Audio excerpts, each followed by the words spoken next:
We had a bit of a different sort of a book launch this evening, and I think it was totally, or quite apropos, because this book was a result of much learning. And certainly we had a formal presentation, but at the same time the author has, as I mentioned, he had sort of lived Ukrainian dance. It's very much an experiential thing, so you know, he loved Ukrainian dance, and he took the effort to learn about it in a very serious way.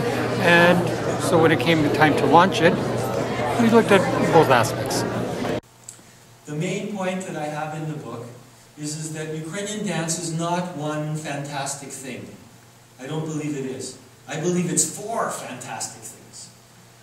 Ukrainian dance is quite different depending on the context and depending on the purpose for dancing.